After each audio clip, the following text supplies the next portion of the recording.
And it's kind of hard to argue with the feel-good factor, but we have to look at what it actually does to your health.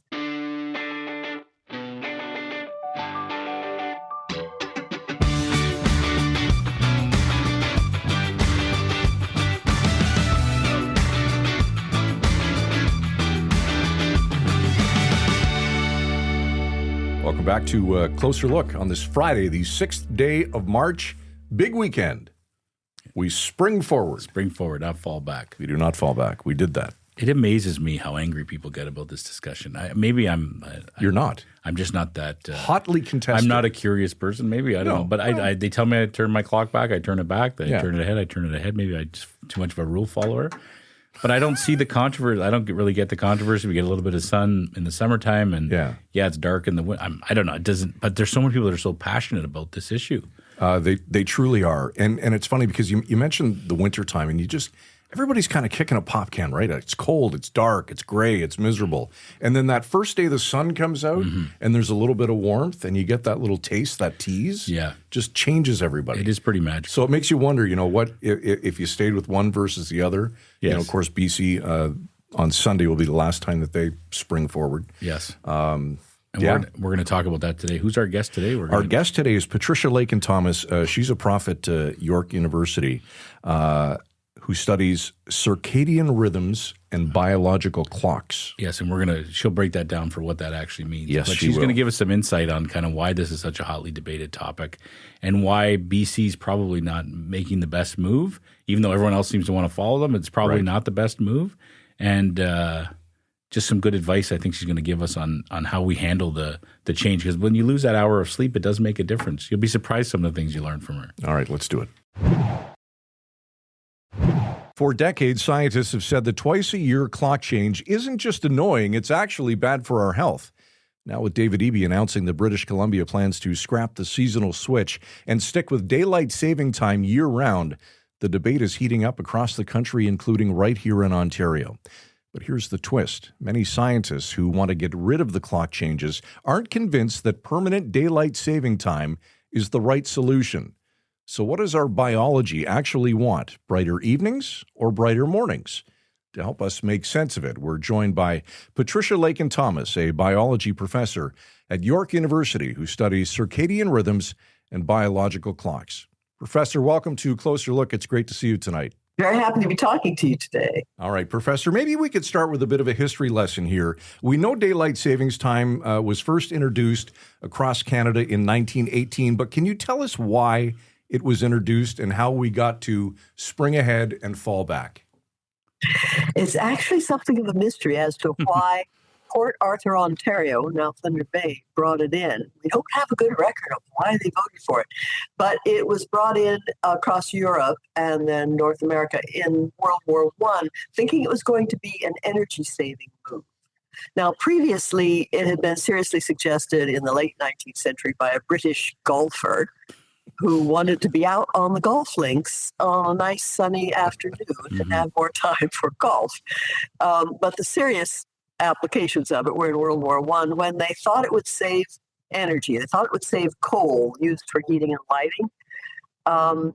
And after the war, they dropped it. They brought it in again in World War II, dropped it again, brought it in again during the energy crisis in the 70s, and then it has just stuck with it since then. People have done audits of the energy budgets, and it doesn't consistently help you save energy. It might, depending on where you live, what your climate is, but it's not a serious contender for an energy-saving move. People have said maybe it's for the farmers, but farmers don't like it. They get up with the sun. When the cows get up, you know, the cows are going to follow the sun. Your crops are going to follow the sun. And the farmers don't actually like daylight saving time because it means some of their producers are now demanding that they get the milk to them an hour early. And they're saying our cows aren't awake. Yeah, that's right. They're not awake. That's a great point. Here's one of my many dumb questions, Professor. I'm sorry you're going to hang up with us. But there are no dumb questions. Oh, there are, my friend. Just wait until I start getting at them. But I still don't. What's the point then? How does that help save energy if you change? There's still 24 hours in a day. What's the difference if you change the clocks? Well, that's right. And the theory was that you would burn less coal if you had light in the afternoon, but then you just ended up burning the coal in the morning. Yeah. So it didn't help. Yeah, and the golfer too. Just get up earlier and you'll get your round. What's the difference if you change the clock? No Sounds like a difference. selfish guy. Well, and those are the kind of when we're looking for reasons to support daylight saving time now, it tends to be supported by outdoor industries like golf courses and outdoor shopping malls who think that they're going to get more business on like a nice long summer afternoon. People who have the leisure, who have the privilege to go out on the golf course or who have the leisure to go shopping in the afternoon. Those are the kind of economic arguments. But again, I don't think that they are substantial enough to drive it. One reason I believe that daylight saving time hangs on is it has good press. It's got a great name. We're saving daylight. Is daylight in danger? We're going to save it? Or we're going to put it in the bank and earn interest on it? No, there's nothing to say. In fact, the law in the it isn't a law yet, but the bill in the United States that's been introduced several times, mostly pushed by Marco Rubio, is called the Sunshine Protection Act to bring in daylight saving time year round. So it gets good press and it sounds great. People do feel good when they can be out late on an afternoon, a sunny afternoon. And it's kind of hard to argue with the feel good factor, but we have to look at what it actually does to your health. And that's what we're concerned with. Absolutely. And as I've been thinking, the healthy option is not always the fun option. Never is. Never. No, it never is. You're right. You're right, Professor. True. We definitely want to get into that. Before we do, just last question for me on this front is, does it surprise you at all still that it's such a hotly debated topic? Like, I feel like we're going to get so many people having questions or even they're going to email us that this is still something people debate so much, daylight savings time versus not daylight savings time. Well, it's something that impacts every single person. All of us have got to change our clocks on Sunday, and you can't escape from it. It's a population-wide manipulation that everybody is going to be affected by. There are many other issues that affect a small segment of the population or that you can ignore. You can't ignore this. It's in everybody's face twice a year. Let's talk about the health benefits or lack thereof, because there's, I guess, the real debate here, Professor, is we all agree that we need to do away with this, but which one do we keep and what are the benefits? Right. So, two things to consider: do you keep the switches or not? And then, second, if you get rid of the switches, do you go to year-round standard time or year-round daylight saving time? So there's clear evidence that we ought to get rid of the switches, other than just the inconvenience and confusion of trying to change your clocks. We can see good data and increasing data every year that the switch in the spring, when we have to spring forward, we have increases in acute events, short-term events, things like car accidents, workplace accidents, and health events like strokes and heart attacks. We're not saying huge effects, but 5-7% increase. There's even a report that judges give harsher sentences for a few days after the time change. Wow. Part of that, so there's two things going on. One, we're losing an hour of sleep, and we're all sleep deprived anyway. So we're a little bit crankier because we've lost sleep. The other is that we're moving away from the standard time that we like to think of as a more natural time into the daylight saving time when we've pushed our clocks forward, and we are messing up our circadian timing system in our bodies. So then we have to talk about the science of our circadian clock. And we have a clock in the brain that is set by light, and it needs really bright light. Indoor light isn't good enough. We really need the sunlight to set it. And that clock in the brain runs or coordinates, I should say, clocks all over the body. And we have rhythms in just about every physiological function you want to name. Important rhythms like a rhythm of the stress hormone cortisol that should normally go up in the morning about the time you're supposed to wake up to get you ready for the stresses of the day. We have rhythms in the insulin that you put out to handle your food. There are rhythms in your gut motility and your intestinal activity that are there to help you digest the food, get ready for your meals. There are rhythms in your muscle function and in your body temperature, getting your muscles ready to be active. All of these things are going to be reset by the brain, which in turn is following the sun. So under standard time, we're closest to the ideal, which is that we get up with the sun and we get bright light in the morning. And we have to really focus on this morning light issue because our normal circadian clock runs slowly. And most people have a clock that lags a little bit naturally. And so we need the morning light to make it speed up, shove the clock forward. So we're now back in sync with the day-night cycle. When we get a lot of light in the afternoon, which is what daylight saving time does for you, that light in the afternoon does the opposite effect and it pushes your clock late. Makes you want to stay up late. Maybe you stay up late and then in the morning the alarm goes off and you've got to get out of bed and go to school, go to work. But your body's not ready because you've pushed your clock late and all of those body rhythms aren't ready yet for you to get up, get active, face the stress of a commute, face your breakfast. And so things are out of sync and it just puts this physiological stress on you. So the spring forward is putting us into that more stressful daylight saving time. The fall, we just don't see those short-term negative effects. We don't see those increases in accidents and heart attacks and things in the fall. We're getting another hour of sleep and we're going back into our standard time. So most people will switch in the fall very easily. So definitely getting rid of the switches. That's everybody agrees with that. And then what do? Constant daylight saving time or constant standard time? So as I just said, the constant daylight saving time, we're just kind of jet lagging ourselves every day, and we never let ourselves get reset because we don't see the morning light. That makes sense. Sorry, go ahead, Doctor. Did I cut you off? Well, it's that, and in the winter is the worst. So here in Toronto, we won't see the sun until 9 a.m. if we go on year-round daylight saving time. And the same for Vancouver. So British Columbia that just switched, Vancouverites aren't going to see the sunrise until 9 a.m. in the winter. That's really hard on people. They're trying to get their kids out of bed and go to school. Yeah. They're trying to get to work on public transit in total darkness.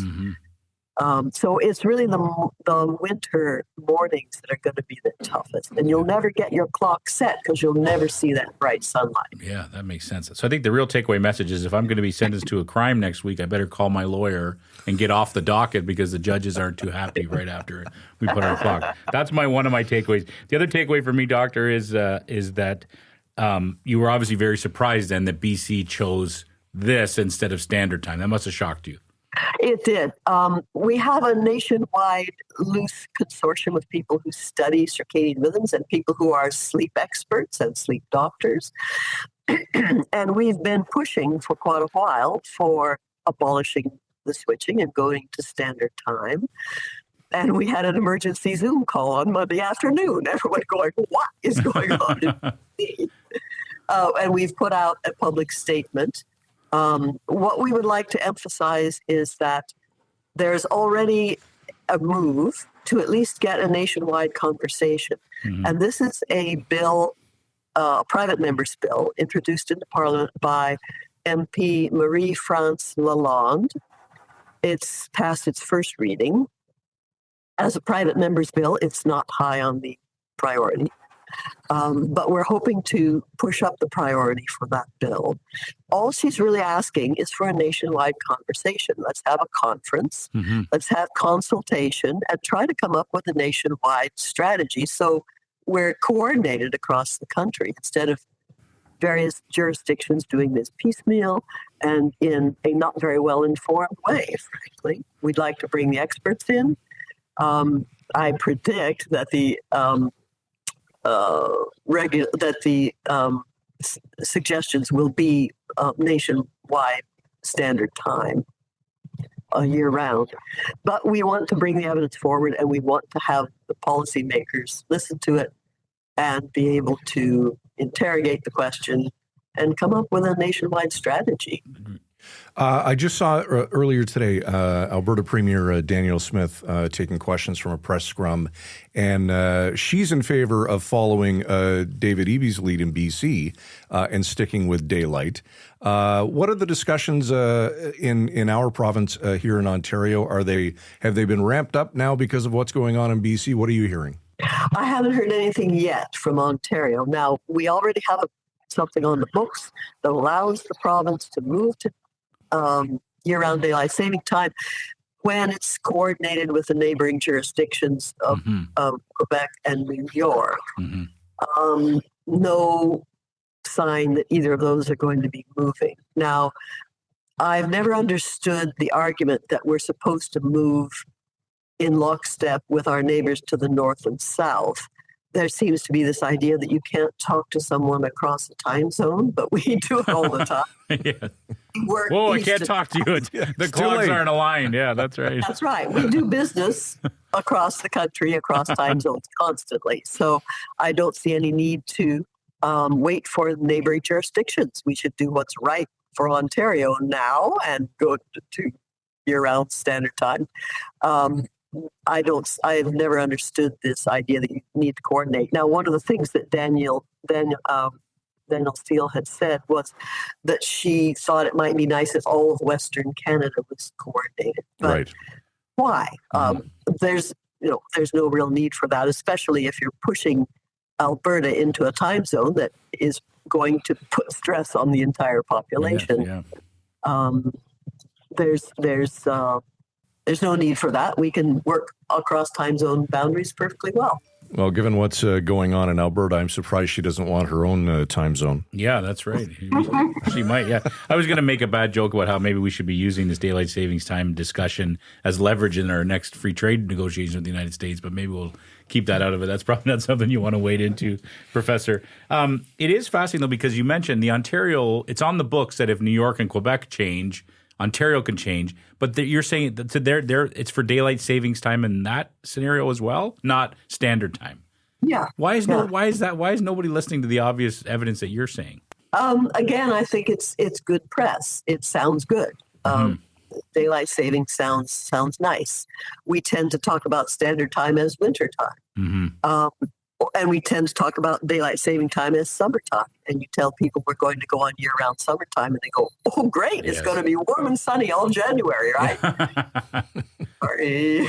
Could you imagine driving to work at 8:45 and it's still dark outside? No. It would be awful. Yeah. You want to do some research, right, Professor? Imagine the level of anxiety and people feeling blue if that was the case all winter, January, February. That'd be awful. Well, that's right, and especially for people who are sensitive to depression and people who have seasonal affective disorder, who really need the morning light to help lift their spirits. And we know that the morning light can really help people avoid depression and help alleviate sometimes depression. So I'm predicting not only will British Columbia potentially have some chronic long-term health effects, but also some mental health effects could be showing up from dark winter mornings. When this has been tried, it's been tried before in the United States in the 70s, in Russia for a couple of years. They went on year-round daylight saving time. It sounded great. Most of the population was in approval of it before they started. After a couple of winters, the approval ratings flipped, and people hated it so much that they quit doing it. The U.S. went back to switching twice a year. I think Russia went back to a standard time year-round. So it's very popular, and it's clear that British Columbia has done it as a populist move. In fact, that's what David Eby said. Yes. Sometimes we like to do something that's popular, he said, before he brought out all the dancing children. That's right. And what you're saying is poll the people in the winter to see if it's still popular, right? That's exactly what I would like to see. I would like to see a genuine poll. Now, the other problem is when they put these polls out, and they put one out in BC in 2019, they only gave people two choices.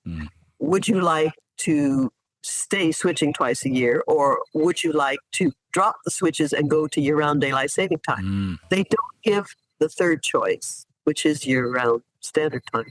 So, of course, in BC, almost everybody said, yeah, get rid of the switches. But they weren't given the third option. So it's a little bit misleading to say the population is all in favor of year-round daylight saving time when they were never given an option to say something else. Yeah, that makes sense. All right, Professor, before we let you go this evening, anything that we didn't touch on that perhaps we should have? Maybe just a little bit of advice for people how to cope with this time change. Yeah, please.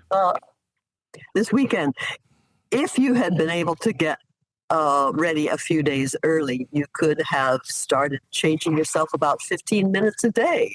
But hardly anybody has the actual discipline to do that. But what you should really do is try to get yourself on the new schedule as fast as you can. So that's front loading your day, I would say, which means get out and get light in the morning. Get out and get exercise, because exercise can also help reset your clock. Ideally, exercise outside.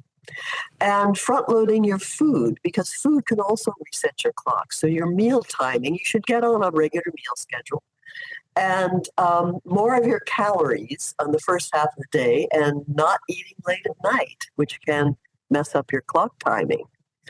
And if you do all of that, you'll be able to set yourself as well as you can to at least try to cope with the new time regime. All right, good stuff. Good advice. It is very good advice. Dare I say it, Professor, we are out of time, but we thank you for yours. There's Patricia Lakin-Thomas from York University joining us from Toronto this evening. Thank you, Professor. Have a great weekend. Thank you very much. Wonderful conversation. I always find when you spring forward, and I know it's only an hour, but the day flies by. It does fly by. It's crazy how it goes. You do and lose then that hour. Likewise the other way, right? It feels like the day lasts twice as long. Yeah. 1 hour. The impact is wild. You know, in this day and age we live in of personal freedoms, why don't we just revolt? I'm not going to change my clock. What happens to me? They're going to come after me? The cops going to, the time police going to knock on the door? I'm not disagreeing with you. Right? So what would that mean? So if I don't turn my clock back, that means I'd be coming to work earlier, not later. That is correct. Yeah. So I get here at noon instead of 11. I know. That's funny. All right. I mean, the only good part about this is I get to get back here an hour quicker to see you guys on Monday. Right? Let's not go overboard. Oh man, I'm calling in sick Monday. No. See, you know what? She's right. The health effects. It was too much. I already know I'm not gonna be able to handle the time change. Not even with a straight face. I'm out can on I say Monday. that. I'm out All on right. Monday. I might be too. Screw it. We're all out. We're protesting the time change. We should. I can't guarantee we'll be here Monday. We should. Could you? I'm sure if we look on Facebook, there's got to be an anti-daylight savings time group that's still going to say it's the wrong time. Yeah. All right. Okay. That's it. Let's pack up. Kick off the weekend, shall we? Yes. All right. But we're still going to run this at 7 p.m. or 6 p.m. Yes. 8 7 p.m. Yes. 7 Eastern, 8:30 in Newfoundland. Whatever. Just check your news feed, check socials. You'll find us. We'll be there. All right. Derek Turner, producer of this evening's program. Michael Friscolanti is our editor-in-chief here at Village Media. I'm Scott Sexsmith. We truly appreciate your time this week. Hope you had as much fun as we did. Let's do it again next week. Have a great weekend. We'll see you back here Monday night at 7 on Closer Look. Frisco and Scott's Wardrobe provided in part by Moores, Sault Ste. Marie.